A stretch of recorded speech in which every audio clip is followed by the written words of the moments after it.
Hello and welcome everybody. This is the 2P sponsored podcast here with Heflamoke, and today I have Cinderin as my guest. Of course, the amazing part is that we have two podcasts within 2 days. Yesterday we had Cyclops, today someone else. It's pretty much due to me being around in the world, Malaysia with Cyclops, MPGL. That means I had to hit the quota and push 2 podcasts in 1 week. Also shout out to the sponsors, of course, Hitbox and Vulcan, who make this all possible. Thanks to you all for coming on the stream. And since Cinderin is a very busy guy, we have to push a lot of questions, and that's why we just jump into it. I had, for example, in my first episode, I had fucking Matt as a guest, and there I had like, my bullet points were mostly surrounded, around the topic, how to become a pro, how to become a caster. So I want to skip the whole pro part because that's something people can read up on Liquipedia if they want to. But what they cannot read up is, for example, you were pro, you went into the casting scene, which is like the second option for every pro player that has a decent voice, understanding of the game, which comes naturally as a pro player. But like, was this a conscious decision by you? You want to stay around esports, or was there also an option like, no, I have my girlfriend, I have some studies I could go to or something I could start, and I just start a normal real life career? I started casting a long time ago, back in Dota 1. I was watching some casts. I thought, maybe it could be fun. I'll just give it a shot. And I asked Mad Mortigan at the time if I could cast with him, and he gave me a shot, and we had a lot of fun. And people loved it back then. Then I started casting with Toby, and I just kind of stayed active in casting when I wasn't playing in tournaments at that point, or even if I was playing in tournaments when I didn't have games, I would go cast. So Yeah. as a transition, it was pretty natural for me. It was a conscious decision at that point. I stopped playing competitively in December 2013. I had some team projects that weren't working out. I didn't really enjoy it so much for the time, and I felt like, okay, I'm gonna try to see what this is like. I have another opportunity that I want to explore, which, like you said, was casting, but not only casting, also like streaming, organizing, coaching even. I was about to ask that because, I mean, for a pro player, it's not just okay, I'm a pro player, let's become caster, because that's the closest and the easiest thing to do. There are also, like in China, we see that, for example, that pro players transition into coaches, into even manager. But of course, let's be honest, I talked a bit with fucking Matt about it. Like, not everybody's actually the manager type, because a lot of the players are also the real gamer type. They have no idea how to write a report, how to find sponsors, how to make the real business connections. I mean, having at least some sort of business background is sometimes required. So I guess being a caster is really the closest step to what you can do, because you just have to vocalize what you already know about the game. Yes, I think if you look over the competitive scene and like what people have cast on occasion, I think it's only a small fragment of the pro players that can transition into casting and be successful. There are some that are really good. For example, pro players that are active right now that would make great casters would be No-Tail, Fear. I think PPD could also be good. Players like that who are eloquent, are good at putting making their points very clear and understandable. And then you have a lot of other pro players that are really, really good, but either don't have the vocabulary, aren't that talkative, aren't that dynamic, you know what I mean? Like, they don't work too well in a duo or in a trio. So it's something that some people can do. As far as how close it is to playing, obviously the main thing is how you can, like you said, you take the knowledge and you can transfer it and you can explain it. I think especially players that have been captains or been very involved in like drafting and shot calling make great casters. For example, like I said, No-Tail, I think, is a very active shot caller in game. He talks a lot. He's crazy. He's the captain of EG. You've got Fear. He's an old school, very, very experienced player. He's seen like everything there is Dota and Dota 2. So they have some advantages that definitely can be put in. Yeah. Talking about you and the job around Dota Cinema, first of all, what many people probably don't know, how did you actually get to Dota Cinema? Like, was it really Sunsfan coming to you, yo, Cinderin, you stopped your pro career, let's do something? Or there were ties before and he was like, okay, in case he stops any day, I'm just gonna approach him right there? Or there were plans before you stopped? It was actually pretty spontaneous. Like, I didn't retire to start working with Dota Cinema. He contacted me. I had only met him once before, I think, at like, was it TI3 or TI2? Maybe I met him briefly at both, but we had talked very little. And then he contacted me and he was like, if you're interested, we could work on something together. Yeah.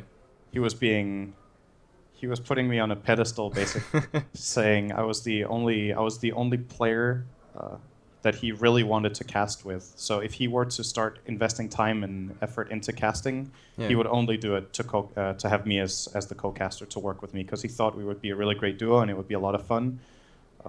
At this point, I think it was true. I think it was really true at this point. Really good.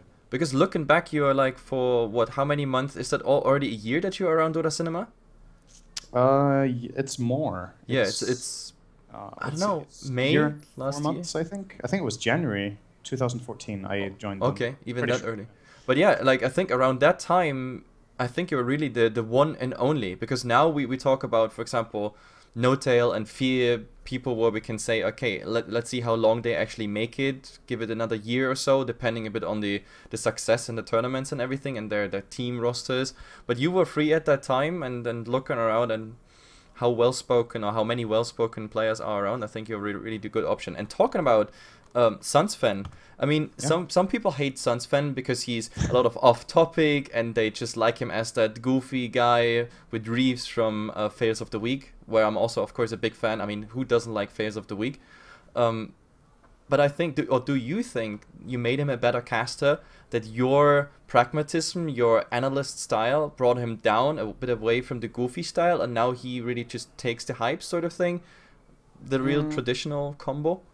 I think we pulled each other a little bit in our respective directions. Like I would say when I'm casting with Sunsfan, it's not like when I'm casting with anyone else, because like we have our own specific style, at least for our own tournament. Like it depends. If we're casting, for example, the Captain's Draft tournament we ran, then it's our tournament and it's our baby, and we cast it our like it's for us. That tournament's a lot about fun, jokes, banter, just having a good time on cast while still talking about the game. Obviously, if we're casting something else that's of a like a captain's mode tournament that we're not in control of, there's different expectations as to what casting should be or whatever. So we do adapt our style, but I want to say, like, overall, I think I have pulled him a little bit in the direction like you said, but he's probably also pulled me a little bit in the other direction, which is something I use in other casts too. I love banter in casts. I think it's good that you have that little edge so it doesn't get like monotonous and 100% like just 100% professional. You only talk about the game and nothing else. You have like, because at the end of the day, if you think about how sports broadcasts are, it's also about fun, right? You're watching to have fun. So if something fun is happening, or you can generate fun with your caster by having some sort of funny play between each other, then that's great to use. So yeah. Actually, I'm a bit jealous of like the real sports casters, because I think they have a lot more leeway and a lot more breaks in their cast. I don't know when you watched the last time a soccer game, for example. It's one guy most of the time. He has sometimes 2-3 minutes breaks where he doesn't say anything and he just lets the game unfold. But in Dota, like a game full of information, I mean, it's a permanent data stream coming on the screen, and people want it put in words. They want to go switch it on, go to their kitchen, cook something, and they still want to know exactly what's going on, which lane, what situation, what kind of trades. So we really came in the, I think the last year was especially, you saw that development. We came to a certain point as casters that we say so much, every single piece, and having someone who, I don't know, pulls the cast astray, bringing some fun into it, it's very refreshing, of course. That's why I also like you, for example, with other casters that are more relaxed. For example, Sunsfan is a candidate there, yeah. Anyway, I've actually put some thought into that too. Like when I've watched some regular sportscasts, that is different. It's genre expectations, I guess. Like if someone casts soccer, like, or football or whatever, like we cast Dota, people would hate it. And that's not because it's worse. It's because it's different from what they're used to and what they're expecting, and vice versa. Like if we casted like football, they'll be like, "Why aren't you talking about this? Oh, you missed this thing and this thing and this thing." But exactly, yeah. I think a big part of it is that just in the structure of the game and how it works, a lot in football, a lot more speaks for itself, right? What you see on the screen is what you get, and analyzing what's going on in football is probably a lot more easy to grasp for the big audience than if you're watching Dota, where so many complex things happen at once. I mean, in football, people are running in a direction, they're shooting a ball, and they're like moving to cover each other in specific ways and to make combination plays. And like if you've never seen football before and someone explains it to you for 30 minutes, you could probably watch it on TV and not need that much commentary. But when it's Dota, if you've played it for 1,000 hours, you still learn something every day. If you've played it for 10,000 hours, you still learn something every day. Absolutely. So that's what I always tell. Yeah. That's what I always tell my viewers as well. Like they are always, oh, the caster didn't know that and whatsoever. Like they are pro players. Even if you ask them like, hey, how much damage does that? He's like, I have no idea. It feels like a third of the tower or something like that, you know. And Dota is something you can actually study. If you actually would go to university and you would create some subsection in studies for Dota 2, it probably would be a 3, 4, 5 years studies to actually know everything. It's kind of insane. But talking about not Sunsfen, Synderen, and now being a caster but a former pro, some people actually took that step back into playing pro. I mean, who do we have there? Merlini, for example, he did like a little adventure with more or less success, more or less than anything else. But someone on Reddit asked that, so shout out to Mr. Rescale. He asked, is Synderen actually considering to ever go pro again? Yeah, I'm considering it. And that's no secret. I've said that on multiple occasions. The thing is, for me, it's like I really like what I do right now, right? It's the desire to play again. That's the really important thing for me to make clear. Like the reason I want to come back is the desire. It's not like if I don't feel a need to prove myself to anyone or to myself or whatnot. It's not about proving a point. It's competing because I want to and because I miss it.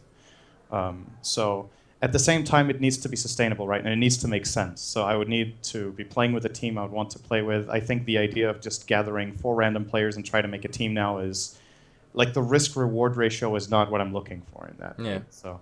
And like I said, I enjoy what I do, so I guess I'm just in a spoiled position where I would like to come back, but it's not a requirement, and I could take a little adventure, and if it works, that's great. If it doesn't, it's not a disaster. But if I invest a lot of time into it, nothing happens. It's basically time I've wasted where I could have done something else with casting, with my stream, with, you know, all of that stuff. And do you get nostalgic of it? I do, of course I do. Yeah, I miss it. Like some of the greatest moments I've had was competing and winning tournaments, right? Yeah. I mean, I don't boast that many big wins, but the 2 DreamHack victories for me were incredible. The TI qualifiers, of course, and having fans cheering for you is always an amazing feeling. That you can't really replicate that in a cast. There's other things about casting that are great. It's less stressful. Is you don't it? have I feel like it's way less stressful. Okay. For me being a player, like the amount of focus. Let me try to just give an example. Let's say you're playing TI or you're casting TI. You're playing TI, you make a mistake in lane and you die, and all of a sudden you lose the game. You're casting TI, you say something in the cast that's untrue, and the cast goes on and you can recover. It's like, okay, it wasn't that important. Like, let's say you say some spell pierces BKB and it doesn't. People are like, no, he's wrong, and you're like, okay, well, that's forgivable. He didn't know that. In the game, you thought that and you died, and now all of a sudden the game takes a turn and you might actually lose. And you need to be 100% on constantly.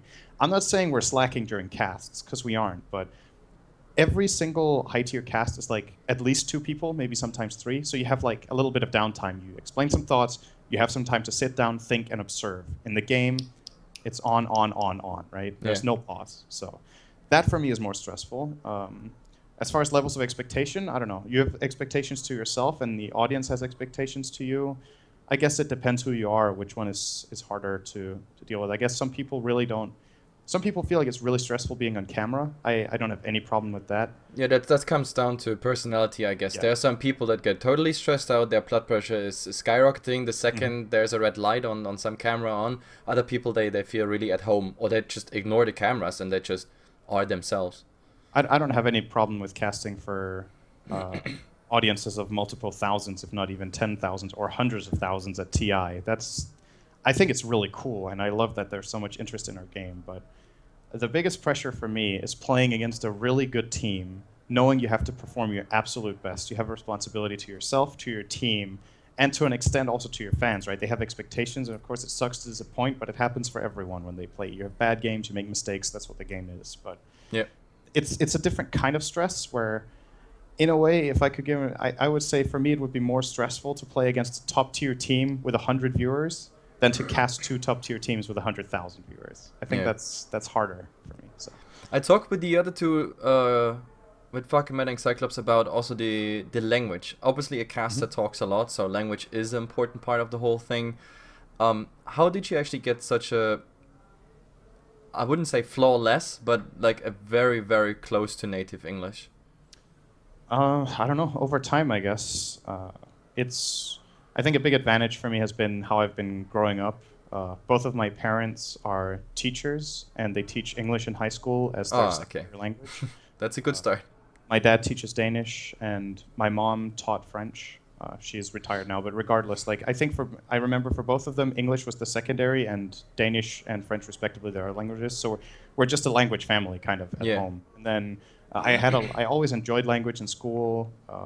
I've been online for so long, right? I've spent so much time on the internet, and I have this desire I communicate a lot when I play, and then in addition to that, I guess I also have a little bit of flair for language. I don't remember what it's called in English, but it's the thing where you can hear a word pronounced by someone else and you replicate it very closely in the first try.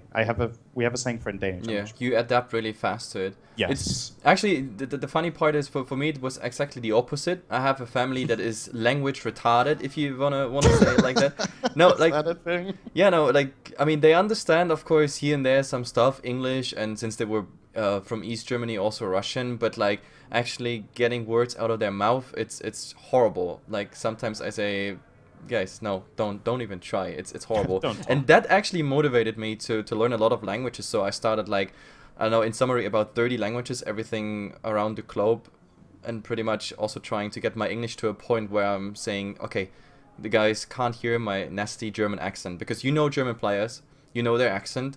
Yeah. You've been around Germans a lot. Even in your path as a pro player, so you know how their English is, and that would be complete no-go as a caster, unless of course you're a pro player where you have a lot more leeway, I guess. Yeah, then you need something else to make up for it. Yeah.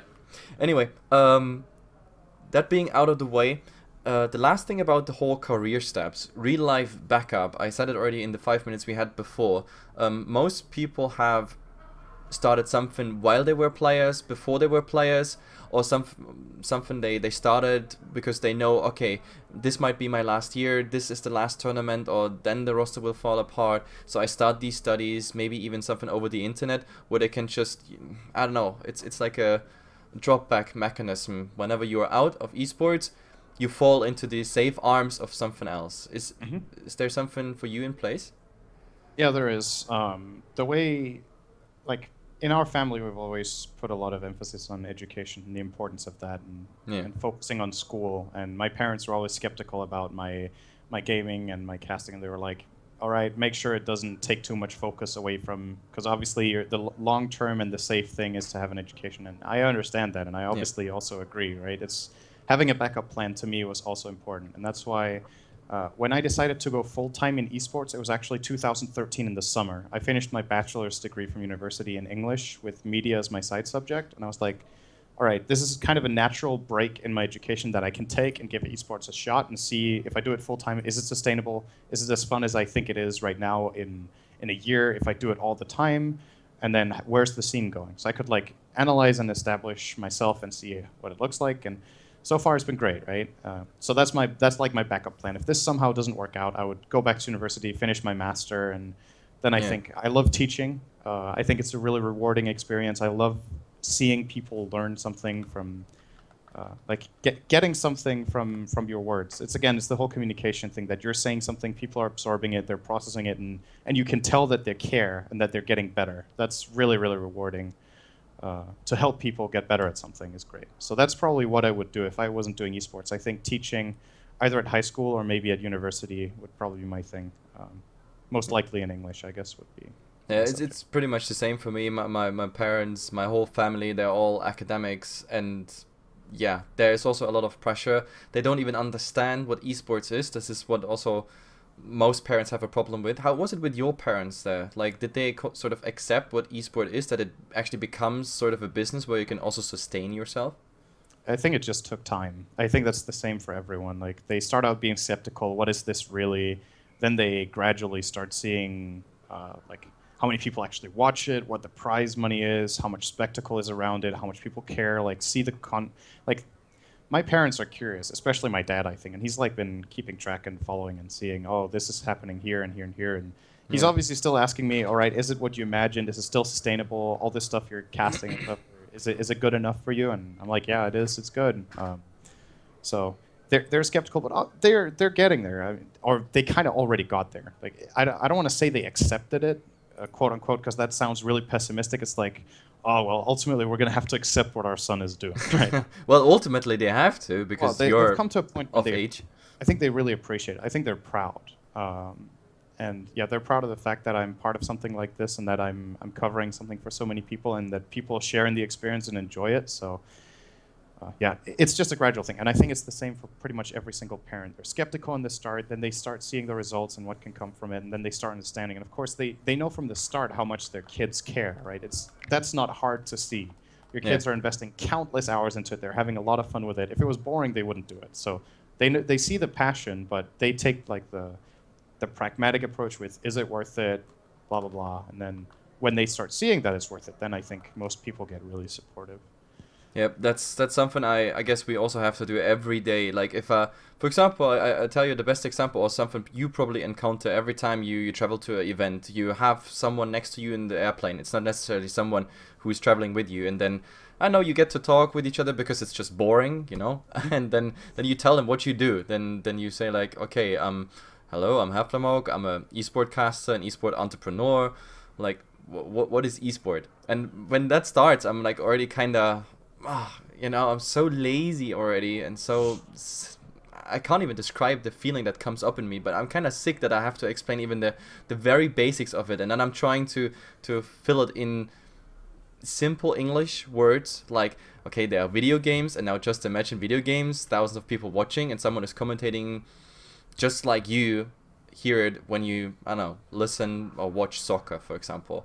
But even then they don't get it. Like, is that actually a real thing? Why would people watch that? And like, if they don't even realize that we have games with like 150,000, that it's not even Chinese included, where we have, I don't know, tons of people. If you're not a part of the world, the prejudice is going to be there, right? Yeah. I mean, we probably have some sort of prejudice to other things, or don't expect that it's as big as it is until you get into the world. You don't really understand how big it is. So. I mean, the analogy to real sports is the easiest one to make. It's also the one I make when I explain it. I basically say I commentate video games just like a commentator commentates sports. And then it's kind of, it's almost a one-to-one comparison, honestly, what we do and what they do. Yeah. There's a fan base for something. People want to see it. People want to pay to be a part of it. And then you communicate it as a commentator. So, well, the salary it's not that complicated. I just think some people have a hard time, how to say it? They have a hard time understanding that it's a real thing, or accepting or following the idea, because it's not a part of their world. Yeah. It's like, let's imagine all of a sudden you told someone that your main, like, what you spent your life on was, you were commentating, what would that be? Let's give a, like, what would a really dumb example be? Let's say you were commentating sewing. Okay? Okay. You were commentating sewing, you're like, that doesn't make any sense. Why would anyone watch sewing? Why would you spend time on that? And then all of a sudden, oh wait, there's actually a really big fan base of people who like watching people sew, and there's competitions in it, like who can sew a shirt the fastest or whatever, right? Like that also sounds completely stupid, and you wouldn't believe it, right? If someone told you right now. Well, Twitch spawned even crazier things. So if we take that approach, that to them that's as far out almost as, it's like, why would you watch paint dry, right? If it's that far out from their worldview and how they live their lives, then of course it's difficult to understand. I think what I've generally found, though, is that when I tell people about it and you're passionate yourself, they get curious, they get interested, because they're like, okay, I had no idea this was going on. This sounds a lot bigger than I thought. Maybe there's something going on in the world that I really didn't know. That's actually a big deal. And I mean, somewhere down the line, like let's say in 15 or 20 years, you probably won't have to explain it anymore. But I don't we're think still it's in the transfer phase. I don't think it's gonna take that long, because as esports, I mean, I wanted to actually throw in something. The biggest difference between us right now in esports may be, as it doesn't really matter, caster or any other job, anything around entrepreneurship in esports, and of course the real world, is really the salary. The fact is that in esports, 1 out of 10 makes it and can actually live off it, or will actually do what they were initially planning to do.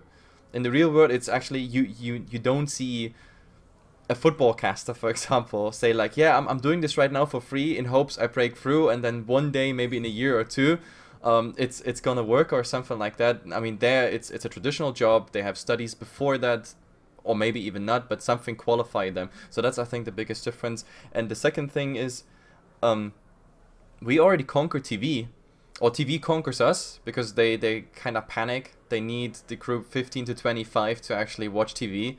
So esport is already a thing in, I think, over 15 states on this planet already have a esport television channel. And now even in America, ESPN, I don't know if you heard of Heroes of the Storm, and of course also the international. Last year, I heard about the TI feature. Yeah. But also Heroes of the Storm, for example, was now on ESPN. The Heroes of the Dome, the whole college thing, the same they did some years ago with StarCraft 2. And it was a big uproar in the media, in all the esport outlets. Like, people were tweeting, like, what is that stuff? Why are like some basement nerds playing on my favorite channel, you know? It's horrible. This transition is, it's gonna take a year at least. You know, like that transition, that whole thing is what we've heard for the last 10 years, and it gradually gets better and better. Like the stereotypes and the expectation, or like what people think pro gaming or like full-time gamers are, is obviously really far from the truth. But until they're exposed to it on multiple occasions, or even if they're exposed to it a lot but they don't care, then they'll never change their point of view. Like if whenever that comes on TV, you just zap away, you're like, oh, those nerds, and you just switch to another channel, then you obviously never become a part of it. It's just like someone who doesn't like cricket doesn't get into cricket all of a sudden. Even if it gets sent on TV all the time, you're like, I don't care about cricket. I'll go watch a movie instead. And then it doesn't matter. So like the transition is definitely going to happen. I think a year is an understatement. I think it's unrealistic because the things you're hearing people say and what they're tweeting out and what they're writing in response to TV productions is basically the same thing that we've heard for the last 10 years, just to a smaller degree, because it hasn't been on those big channels. And the fact that it's starting to get broadcast to more people and is getting bigger is obviously why the uproar seems bigger now, but the arguments and the perspective and like the stereotypes are still there, but it's getting less and less over time now that more people. But educating people I don't think is realistic. But educating people is a really hard thing, especially around esports. Many people even take things for granted. I mean, you are now with Dota Cinema, which means, I mean, you're not just doing casting, you also have insights in certain, let's say, fiscal things. You know where the revenue flow of a business comes from, and you know that businesses have to sustain themselves somehow. But what people actually think, whatever is on camera, is something that's sort of already established, especially if they're numbers. Because I had in the last 1.5, 2 years, I'm a guy who always even, talks with the viewers. Even on those games where you have like, I don't know, 10,000 people on your stream, I still try to talk with them. At least I pick some comments out of there, talk with them, and they're like, they really think we make thousands of dollars. But what they don't know, like if you're actually in the scene, I mean, I don't want to go in specifics because some people don't like talking about it, but the fact is it's a lot less than people expect. Some people are actually living on the edge. Some people crash real life because they committed to esports. And some people, they really live so close to, I don't know, your cleanings lady salary, and they're famous casters. They're doing it because they enjoy it, right? That's the important thing. You take pleasure in it. So obviously that's a big part of it. The whole close to the edge thing, it does not apply for me. Least I can say that much. I won't go into detail because I feel like it's not. I mean, I wouldn't say it's not something you talk about, but it's just it's private. It's something. No, it's not about details. It's just about educating the people what's actually going on, because not everything that's on camera is rich. Yes, people think. For example, I can give a good example with like BTS, right? They think an event like the Summit nets them extreme amounts of money, and I do think it was profitable for them in the end because they brought in additional sponsors and whatnot, but people just see how much the prize pool was raised by, and then they imagine, wow, this was what the prize pool was raised by, and this was only 25% of the compendium sales. But they forget that a big part of it goes to, like, the majority of all sales in the Dota 2 store go to Valve. So Valve are the ones that profit a lot, and they're a huge company, and they're making a truckload of money off Dota 2, obviously, it's their game. But the studios and the ones who make, like, secondary content, I think if you want a tiering of who earns the absolute most per year in Dota 2, I think the winner of TI is number one in earnings. Number Yeah. two in earnings is the very successful workshop artists that get multiple really good items into the game that sell really high. And then after that, it's probably the top casters are third. And then, somewhere in between, depending on your success relative to how many tournaments you've played, you obviously have other very successful Dota players that don't win TI. Like you're still really high. Let's say Yeah, top yeah. 8 TI is probably above the casters for sure. And then after that, it depends, right? So Absolutely. it's I mean, it's Vilat, for example, talked about that, like about LANs and online tournaments, the whole Russia. I actually wanted to get him on the show. I asked him, but well, so far he wasn't really fond of the idea. But if I get him on the show, I really would like to discuss this because I have the same opinion. Because I'm not just a caster and having the little casting label to promote like smaller casters, get them into the scene because I think they have talent. I'm also organizing tournaments, involved in some LANs. For example, and I know what it costs, and it's completely insane. Sometimes those projects that start, for example, they break even at best. Sometimes they're not even profitable. The first year, the second year, it takes them ages. And if just anything happens, if just anything on the way happens, something unexpected, then your whole thing is just falling apart. So esports is still a very vulnerable business. There's a lot of pressure. I think the sponsorships are starting to grow into numbers because the viewership numbers are getting so big that sponsors want to invest more, that we're getting toward a point where it's fairly realistic to expect to be sustainable with any sort of tournament you run. But it's definitely been the case for many tournaments in the past that people run tournaments, not necessarily like, for example, I think for BTS, a tournament like the Summit, it's great for them if it can profit, but the most important thing about it is growing their brand and getting establishing themselves, being active, and having something that makes them unique, that makes people like them and want to watch their products. And then it spills over in everything else they do. If the Summit is cool and people like Beyond the Summit because the Summit is cool, they're going to watch Beyond the Summit when they do other tournaments, and they're like, start identifying with the casters, they like what they do, they expect a certain level of production, and they get an image of being the best or the biggest studio, right? And they were the first doing this. That's an investment. I don't know. I don't know the details of it, but I wouldn't be surprised if the Summit 1, 2, and 3 in total have, if it's given them profit, probably not profit that is comparable to the amount of time they've put in. Like that's never really comparison. Time is amazing what you have to invest. Their company, how many opportunities they've got, how aware people are Beyond the Summit, and how much dominance they have in the casting scene because of that and multiple other projects they've run. That's hard to measure, but it's basically an investment as a company. I guess that's the best way of looking at it. Yeah. You do a cool product, people like it, and then they want to have more of you, right?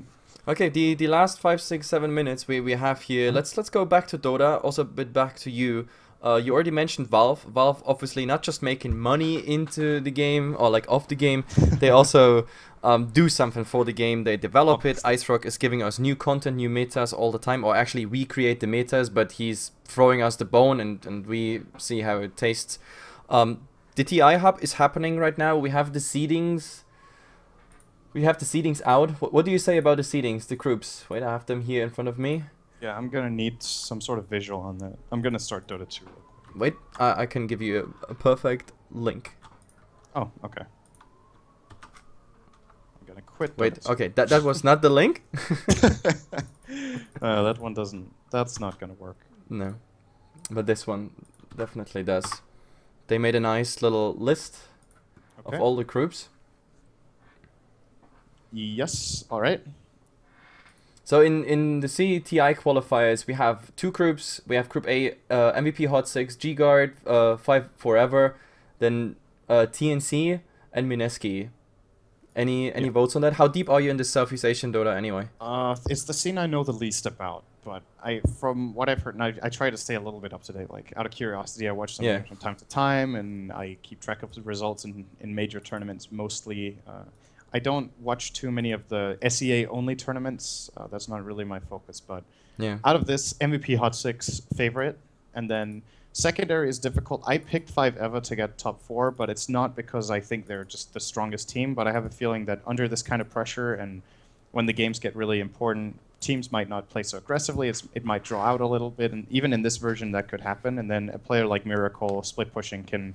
He's won so many games in the SAA scene with split push plays that absolutely. I have a feeling that could give them a top 4. If not that, then probably Mineski would be my pick for second. Well, Mineski's struggling at the moment. TNC is Yeah. like an upcoming team with a They're very... taking turn at struggling, man. Like Yeah. teams are really it's so hard to predict because there's no one like stable on top. Yeah. Actually, in group- I had the kind of luck to, I don't know, get really deep into C because 2 weeks ago I was in Malaysia casting the MPGL finals where Hot Six like even won, and they looked good. They even kicked out the Chinese. That was EP. Yeah, okay. And it was pretty interesting, to be honest. They won their last game on a complete poker move. They picked Husker. It was oh my god, Hot Six. Sia, that was nice. No 50,000 for you, but they crushed the Chinese with that. So it's a very innovative team. And after that, we sat down, had some beers in a pub, and I asked them honestly, guys, what did she think? What the hell was going on? I was so hyped with that Husker, and they were literally saying, well, we saw what they had. We know that they scouted us long before this tournament. That's what Chinese people do.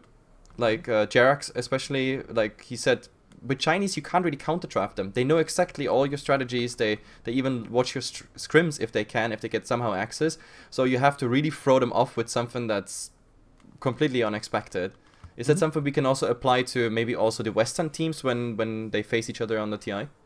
From time to time, if like I want to say most of the times it's a strategy you've practiced once or twice at least in scrims, but sometimes you throw a curveball because that's how you win games a lot of the time. It is a very strategic game. Yeah. Not being predictable can be a really, really powerful tool to have. So I would agree with that. I think every scene does that to an extent. Yeah. Let's look at the North America group. I mean, NA Dota... You don't want to look at Group B? Or Oh, well, the Group B, I think Rave first, MVP Phoenix second. Yeah, like I think it's so clear in this group that... Yeah, okay. Yeah. So we agree. Fair enough. Yeah. Invasion is maybe the Indonesian team, but yeah, it's too unstable at this point. But America is pretty interesting. First of all, a lot of people have a problem with Mousebots being playing there. For obvious reasons. What's your go on this one? Just in a nutshell. I don't know. They've been 4 players living in NA for about 2 months now, out of their team. I think 2 out of 5 of their players are American players too. So yeah, it's like a borderline case where I feel like you could make a case for both. And yeah. So it's like a 50-50. I mean, yeah, the North I'm not Americans really much for or against it. I'm like okay with it. It's fine. Yeah. So Group A, what do you think? We have Not Today, Wheel, the Rejects, Leviathan, and Void Boys. I think Not Today gets...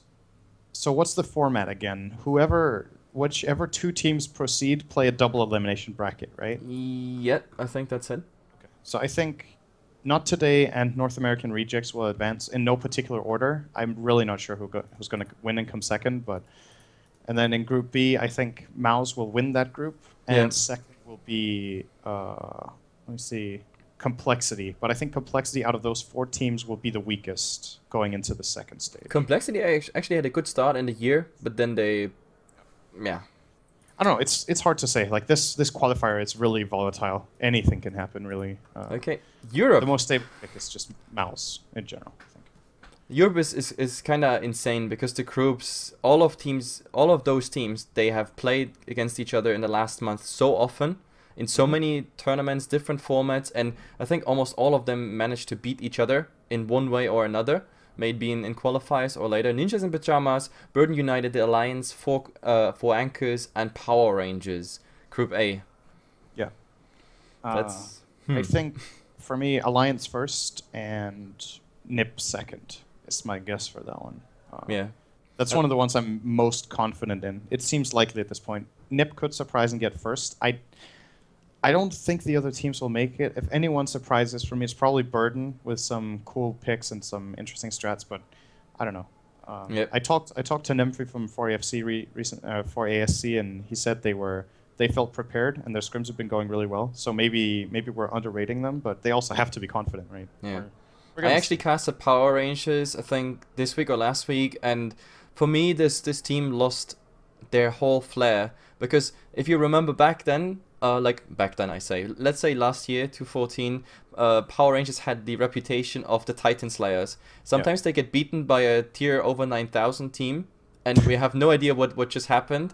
But then they go against Na'Vi or Alliance, and boom, they just win. I have no idea how they did it. They suddenly play so over their performance with a good draft. and that's why they're always the Joker. But I think they kind of lost their Joker position this year. Yeah, I think they lost some of their strongest players. That was a big blow to them. Yep. The only 3 players they have now from that roster are Cheshire Cat, J4, and Dichara. I think Dichara might have even joined in 2015, so only J4 and Cheshire Cat, I think, from back then. Yeah. But who knows? They're a team that can surprise, like you said. It's possible. Group B, that's gonna be a pretty interesting group. With Navi, London Conspiracy, Vega, Hellraisers, Yellow Submarine. I love Yellow Submarine, by the way. Very interesting team. No, I really love them. I mean, It's a nice name. Yeah, because I cast them a lot more than obviously Navi, because they play in the tournaments I cast most of the time, and yeah, and Hellraisers. Hellraisers is a success story, absolute success story. The last 6 months, amazing what they did and where they got to. Yeah, I think for this group, Navi will get first. I'm not fully confident in it, but I have a feeling that in this magnitude of tournament, they're going to be well prepared and they're going to give it everything they've got. I feel like they're the team that has the most to lose, actually. So, reputation-wise, yes. Yeah. Yes, they have so many good results from TI. They got top. What was it? They got into the finals of the first 3. Yes, and won the first one, and then in the 4th they got top 8, I think, which wasn't a great result, but also wasn't awful. So I'm expecting them to pull through. I think second for me is Hellraisers. A lot of people say I'm underrating Vega Squadron. I do know they're a really good team, and they got 2 new players that are doing very well. But I have a feeling that Navi and HR are going to pull through. But again, it's so difficult to say with this. What baffles me about this group is really that like everyone besides Navi is a team that came up within less than a year. All of these teams, they're not even a year old. Yellow Submarine, a team that fought their way pretty much through Pro Series and Star Ladder, made their way there with a lot of 5K and 10K tournaments where we even casted Hellraisers. They started there, start of 2015, went into big tournaments, including like DAC. Vega Squadron is pretty much the same story as Yellow Submarine, just a bit longer. And London Conspiracy also, I know the London Conspiracy guys. I don't know if you met them probably, DreamHack Bucharest. Right, they're nice guys. I love their project, and picking up this like Greek team and just going YOLO with it. It's pretty amazing. But they also had some shuffling going on, and well, let's see where this one goes. I think in Group A though, there's also fairly up and coming. I guess not the players, but the teams. Right, NIP they have Era, but apart from that, it's 4 fairly new Swedish players. I do believe in Dota at least coming through there. You got Burton, which is a new team, but with some old players. 4ASC are also, like, if you talk a year back, I don't remember if 4ASC existed back then, and then you've got PR, which I think did. They played in the qualifier for TI4. 4ASC, I think they are about a year old, but they, like, not namely in and they the have Trixie, tournament. right? They have Trixie, and then the other players were fairly up and coming. Yeah. So, like Valix and Nemphi. Matumba Man, I just knew him from, I don't know, IDXL games and stuff like that. That's pretty much, Okay, I don't want to talk about the Chinese groups, because that's something where I don't even know that much. What I know is that they actually go on a LAN instead of online qualifiers. What's your go on last year? Nice. Yeah, what's your go on this one? You think that's actually fair? Do you think they have a LAN advantage? I mean, they're not playing against other people that are online, so there's no advantage against the West. But like, the qualifiers happen in isolation, right? As long as the entirety of the qualifier is played on LAN, I don't see the problem. I think it's great. I would have loved for all of the other qualifiers to be on LAN as well. But of course, there's a lot of logistics, and since there's no real prize pool, I don't know if you could get sponsors for it that would want to invest and pay to have all of this run on LAN. But it's great that the Chinese are doing it, and I don't think it's an advantage at all. What is interesting is that it might be an advantage for some of the teams within the qualifier, that some of them are better than others. Yeah, that's what I mean, because some of them have LAN experience. Yep, that is entirely possible. But in the grand scheme of things, like, then you could ask, is that unfair for some of the teams in the qualifier? Maybe. You could also flip it around and say it's unfair for the teams that with LAN experience that they don't get to use it in the qualifier for the biggest LAN of the year. True. So True. I mean, it's I don't know. Regardless of how you look at it, someone wins, someone loses, right? You can't make it perfect for everyone. But okay, I think most people agree that LAN is the purest form. You eliminate delay. The players are all together physically playing. So I think very few teams would argue that it's bad that it's online. I think they're all happy with it. But I think for those teams who always scrimmed online that just met, it's the first LAN event, for example. I mean, okay, that's I think not the case for the Chinese teams, because if you look at them, all of them have definitely LAN experience within China. I'm not sure about Wings gaming, but all the other teams, they were definitely on LAN events as well. But if we would have the same format in Europe or NA, would we get those teams, put them somewhere in a big hall and get them computers and they play in a LAN format? I think some of them have a big problem actually being like there. Yeah. And some of them are going to play the best Dota they ever have because they're really good on LAN. Like, that's the game, man. That's just how it is. Like, some teams are really good on LAN the first time they ever go to LAN. We talk about LAN experience when we do casting of LAN events, and it does matter. Of course it matters. And just as much as LAN experience matters, personality does. Some people are just better at playing on stage. I feel like personally for me, I have not had a problem playing on stage. I feel like I played better at LAN events than online. More pressure? For some people it's different. Well, you're just really in the zone. You're really focused. There's a crowd. You could say for some people I think it's a distraction. For me it's part of the experience and kind of gets you really, like, you focus 100%. And you could say you should also do that online. The matches are important, of course, but it's different. You can't deny that it has an impact no matter what. Yeah. And there's also the server issue, of course, with the ping. Yeah. So I mean, that you eliminate that problem, which is really great. Because look at North America. I have no idea on what servers they're going to play this, but I have been casting, for example, the Brazil game show. That was the biggest tournament in South America, where especially the Brazilian teams, they look good. I mean, I know the European Dota, I know North America and the CIS scene, so I have the direct comparison. When they played on random tournaments where they play on, for example, US East, they look like noobs. They're like, oh my god, why did you do that and whatsoever. But suddenly, you put them all in a LAN setting, on the best ping possible, and they look like a normal tier 2 or, let's say, tier 1.5 team. And yeah, I mean, you also saw how Not Today, for example, played on the Summit. Like, it's much better than how you know them online, for example. It's kind of sad that they never get really this chance due to infrastructure or whatsoever. That's why LANs are good, right? It kind of, you eliminate the problem with lack of fairness, if you will. Like, it's not like, I mean, it's unfair, but it's not deliberately unfair, right? You have to play with what you have, and ideally we have 10,000 servers all across the world, so we can take the best one for each individual match, but that's just not realistic. So. No, it's not. Especially, it costs a lot of money, and Valve has already problems with the existing servers, so let's not add new ones. Let's fix the old ones first, right? Yeah. Anyway, to round this up, because our time is pretty much up, and I don't want to like take more of your time. TI Hub, really, some fast thoughts on it. Like, I mean, some of us know that this project exists. I mean, it was in the making. PGL going big on the events, especially pushing the esports scene around Romania, which I like because first of all, it's close to me. I currently live in Hungary, even though I'm German, but so for me, it's just a little flight for half an hour or so. Yep. How did they approach you? Like, who did actually the selecting this year? They came just, hey, Dota Cinema, Beyond the Summit, let's go all. I'm not sure how the exact selection process went down. They contacted some people. They contacted some people. I think they just they made a group with some people that they were sure they wanted to have, and then they started talking about who to bring in, and then discussing, and then adding and bringing on. So. I don't think there was like a straightforward process that you could just say this guy selected 3 and then they selected 3 and then they selected 3 or something. Well, it looks like this. If you really cut it down in companies, organizations, and labels, it looks really like Beyond the Summit, JD, GD, Dota Cinema, and friends and affiliated people. Yeah. So that's probably the biggest part of it, right? That's how it went down. I think they were like, okay, who do we want to have cover this? We definitely want BTS and Join Dota. They're the biggest coverage studios in this.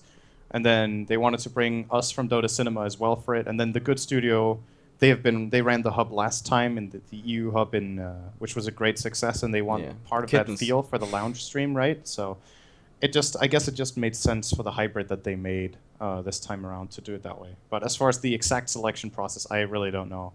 My expectations for it, it's going to be cool, I think. It's a lot of fun, lots of different people to hang out with. We're going to have some interesting casting pairs, I think. We're probably going to try some new stuff.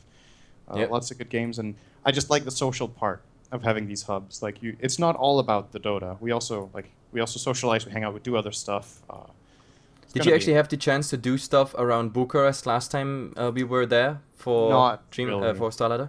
That was such a short and condensed event, and Yeah. and everything was on that location. The days were like 10 to 12 hours long, and then we basically went home, rested, and slept. So yeah, it's same for me for the coverage, guys. It was like, yeah, our day was just as long as yours. The Dota games were almost the last on the venue sometimes, and it was just crazy. You just went home. You sometimes didn't even get a taxi because they were sleeping even. So yeah, it was kind of interesting. But I don't know, maybe around the hub you get a bit more of a chance to discover the city and everything. I'm imagining we're gonna divide the day into like 3 parts, or maybe only 2, and then you're casting in one part, and then the other part you're resting. So the people who are resting at the same parts can go do stuff. So if your rest is at night, then I guess if you're casting all day and resting in the night, then it's limited what you can do. But I'm sure we're gonna find a way so that everyone can, and even if it's just on location, right? Even we're still gonna have some other stuff than Dota to do together. Like maybe we can. I don't know if they're going to have like something like table tennis or a pool or a bar or whatever. Like you just go hang out and have a good time. Yeah. Okay, last thing before we close the stream. I have one more Reddit question where I'm not really sure how to put that in context, but did you play the NA Open Qualifier? No. No, you did not. Like No. some people suspected you because it was strange. I got 2 emails with this, messages on Facebook as well as one on Reddit, where people asked if you were playing in the NA Qualifier, and I was like, not to my knowledge. We even casted the round of 8 or so upwards, including the final. So, and I didn't spot you there, but there was still the chance you dropped out before.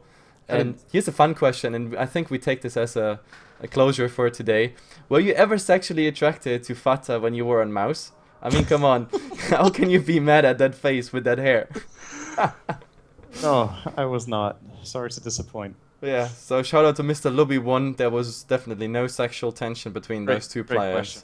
But you're still friends with Fata either way, right? Yeah, we made up later. There was some drama with the end of Mouse, and we came out on bad terms with each other. But we've worked it out somewhere down the line. So yeah, there's nothing worse than grudges over time, right? No, I don't hold grudges like that either. Like I wanna get rid of them. I don't like having grudges like that. Some people I think enjoy like almost having grudges, but I'm not really that kind of guy. I prefer to work out the problems and be able to talk to each other and just be adults about it. So. Okay, to wrap this up, guys. I mean, we could talk endlessly about that. We're like in our 5 minutes, Cinderin, like we already said, hey, let's cut out some questions because this is gonna be 2 hours, 3 hours, something like that. Yeah. And even with the minimum set of questions, we are like, yeah, at 50, well, 2 minutes or so. Anyway, your shoutouts before I make the outro. Well, thanks for having me on. Thanks to all my fans. Hopefully, quite a few people get to watch this, and if they do, then they enjoy it. And of course, to the followers of Dota Cinema, and yeah, just keep watching and supporting Dota 2. Shout out to everyone who who follows Dota actively. Oh, that's a lot of people. That's a lot of people, yeah. But you don't have personal sponsors? Some players actually have to mention their sponsors. Oh, I don't have any sort of sponsors that I have to mention. The only sponsorships I have are in relation to my stream. But if you want one, then thanks to XMG for working with us both on the captain's draft and also of course on my nice tournament. Something new and refreshing. With me on my stream. It's been good. Okay, then there are my shoutouts. Of course, thanks to 2P making this whole project possible, as well as the sponsors here on the show. It's streamed here on Hitbox. Thanks to them, and of course also Vulcan. Here, live long and prosper. That's pretty much it. Fantasy League with a lot of money involved there, so that's something you can also do in North America because it's not forbidden. My name is Heflamoke, and I had today Cinderin as a guest. Thanks to you for coming. It was a very nice talk, and I hope we get to repeat this on an event or in any other format. Sure. All right. Thanks for having me. Okay. Bye-bye. See ya.